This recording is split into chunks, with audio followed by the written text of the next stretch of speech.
तो वापस से प्लेसमेंट का सीज़न चालू होने वाला है। जुलाई के एंड वीक में या फिर अगस्त के फर्स्ट वीक से कॉलेजेस के अंदर कंपनीज जाने लग जाएंगी और इसी के साथ में ऑन कैंपस और ऑफ कैंपस प्लेसमेंट दोनों ही चालू हो जाएंगे। और इसीलिए आज की इस वीडियो के अंदर हम लोग लेके आए आप लोगों के लिए टॉप 12 ऐसी कॉमन मिस्टेक्स जो कि अधिकतर हर इंसान अपनी प्लेसमेंट जर्नी के अंदर करता है। और अगर आप इन 12 मिस्टेक्स को अवॉइड कर लेते हैं तो जो आपकी प्लेसमेंट की जर्नी है वो काफ़ी ज़्यादा आसान हो जाएगी। तो इसलिए ये वाला वीडियो आप लोगों के लिए काफ़ी ज़्यादा इंपॉर्टेंट हो सकता है। अगर आप लोग अपनी प्लेसमेंट की तैयारी कर रहे हैं तो मेक श्योर इस वीडियो को आप लोग एंड तक ज़रूर देखना। और अगर ये वीडियो आप लोगों के लिए हेल्पफुल रहे तो मेक श्योर इस वीडियो को लाइक भी ज़रूर से कर देना ताकि मेरा मोटिवेशन बना रहे और मैं आप लोगों के लिए ऐसे वीडियोज़ लाता रहूँ। तो आइए बिना देर के वीडियो को स्टार्ट करते हैं।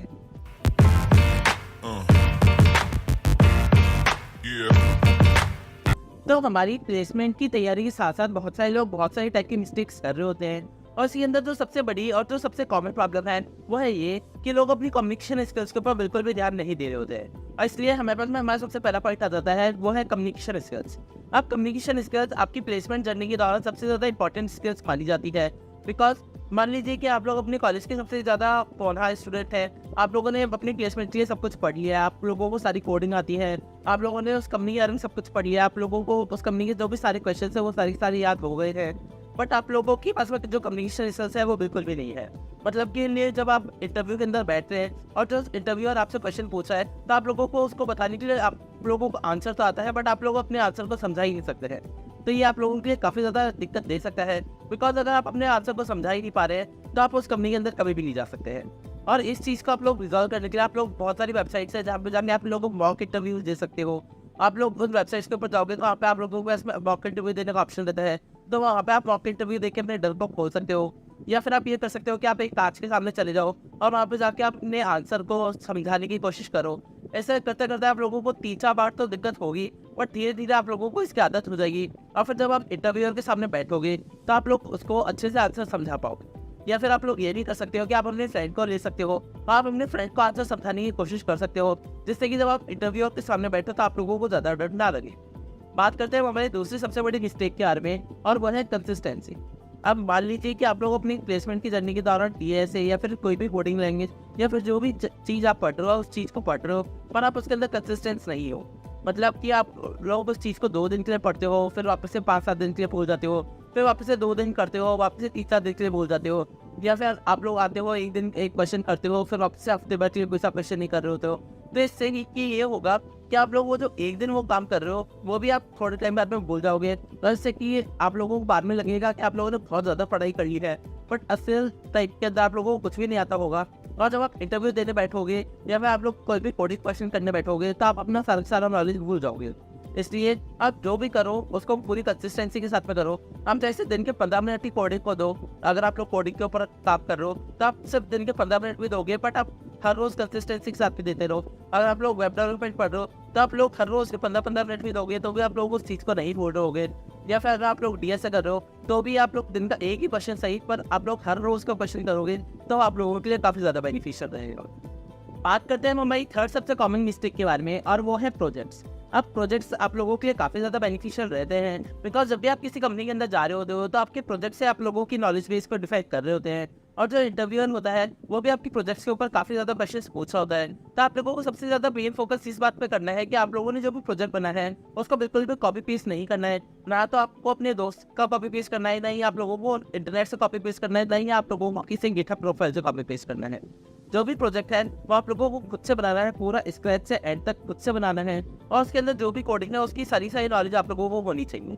अब मान लीजिए कि आप लोगों ने उस प्रोजेक्ट को कॉपी कर लिया आपके किसी फ्रेंड से या फिर गिटहब प्रोफाइल से, तो इस चीज़ को बहुत ज़्यादा स्पेसिफिकली ध्यान से देखिएगा कि जो भी वो कोड है उस कोड की हर एक चीज़ आप लोगों को पता होनी चाहिए और जैसे उस कोड के अंदर जो भी चीज़ लिखी हुई है उसके और ज़्यादा ऑल्टरनेटिव क्या हो सकते थे या फिर वो जो कोड वहाँ पे लिखा गया है वहाँ पे वही कोड क्यों लिखा गया है, उसके अलावा कोई और कोड क्यों नहीं लिखा गया है। तो ये सारी चीज़ों को ध्यान से देख लीजिएगा बिकॉज जो इंटरव्यूअर होता है वो उस प्रोजेक्ट के ऊपर काफ़ी ज़्यादा क्वेश्चन पूछ रहा होता है और अगर आप लोगों को उस प्रोजेक्ट के क्वेश्चन आप आंसर नहीं कर पाते हो तो आप लोगों के उस कंपनी को क्रैक करने के चांसेस काफ़ी ज़्यादा कम हो जाते हैं।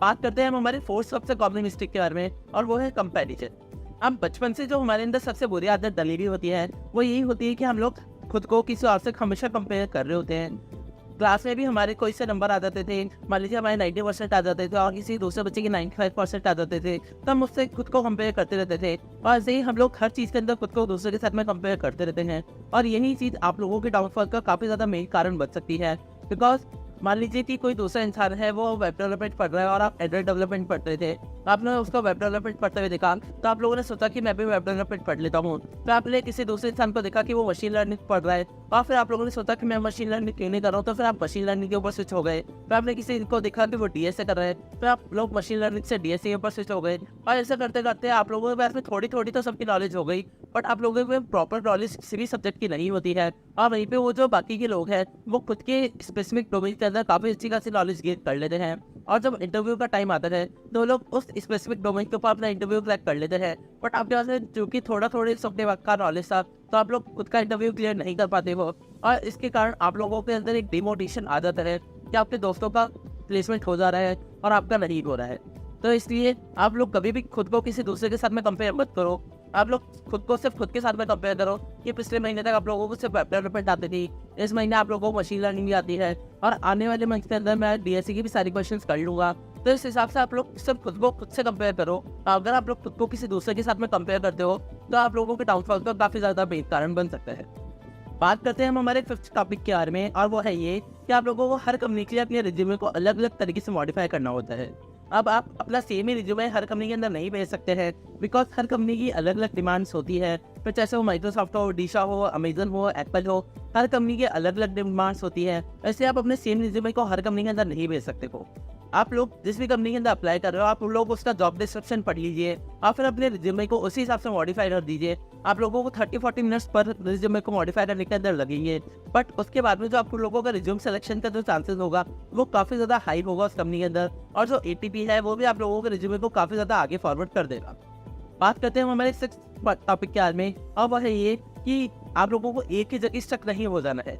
मान लीजिए कि आप लोगों की एक ड्रीम कंपनी है फेसबुक, आप लोगों को सिर्फ उसी के अंदर जाना है, आप लोगों ने सिर्फ उसी के लिए तैयारी कर रखी है, तो वो आप लोगों के डाउनफॉल का काफ़ी ज़्यादा कारण बन सकती है।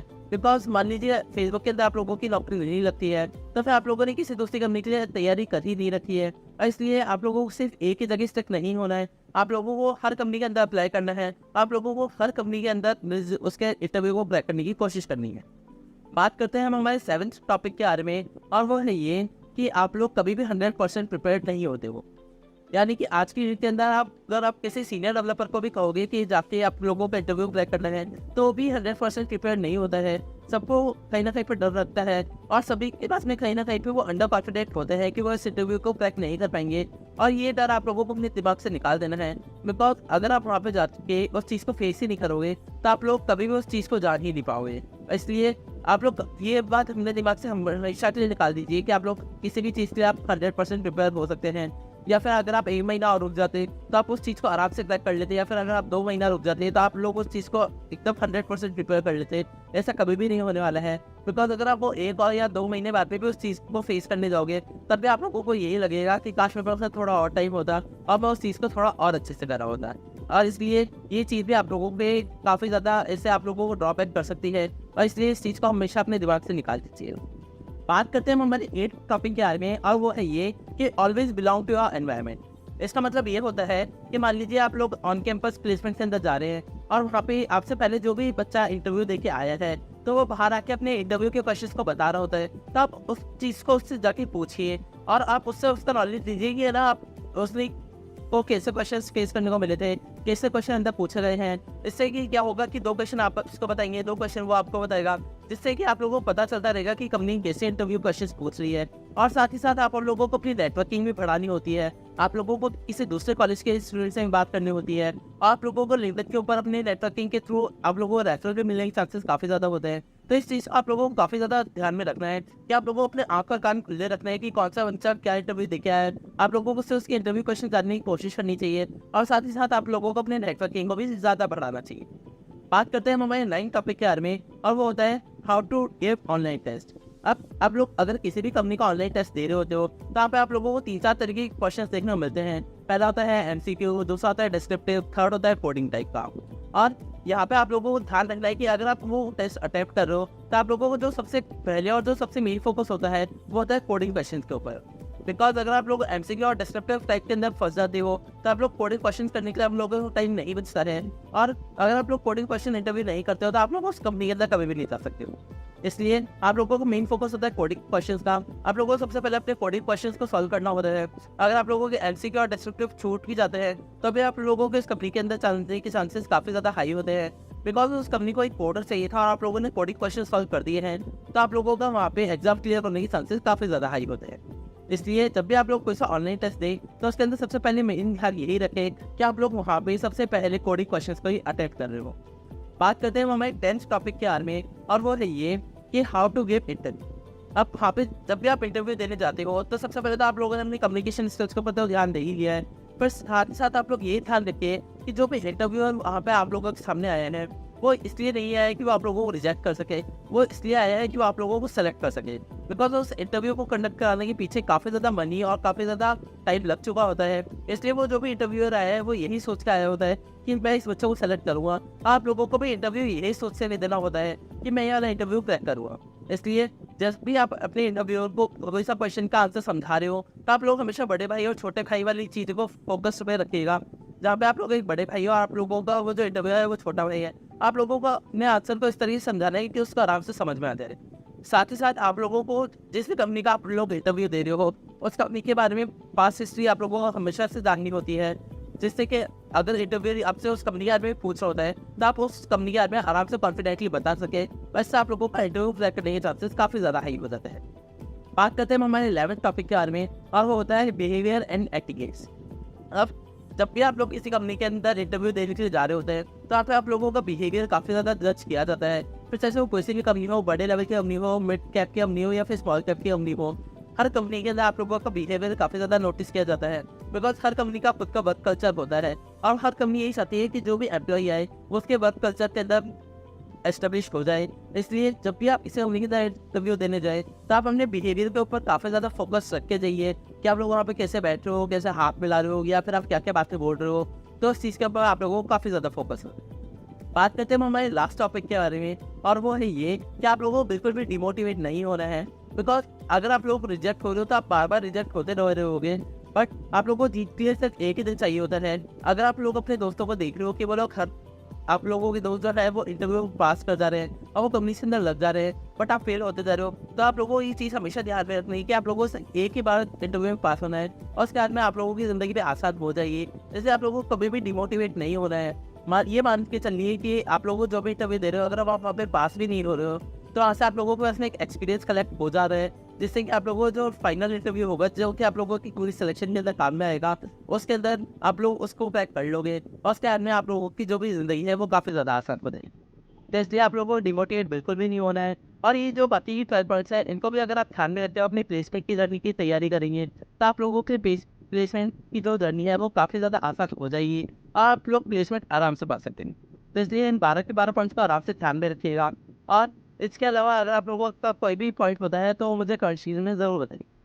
तो इसी के साथ में आज की इस वीडियो के बस इतना ही। अगर आप लोगों के लिए वीडियो हेल्पफुल रहे तो मेक श्योर वीडियो को ज़रूर से लाइक कर देना, ताकि मेरा मोटिवेशन बना रहे और मैं आप लोगों के लिए ऐसे ही वीडियोज़ लाता रहूँ।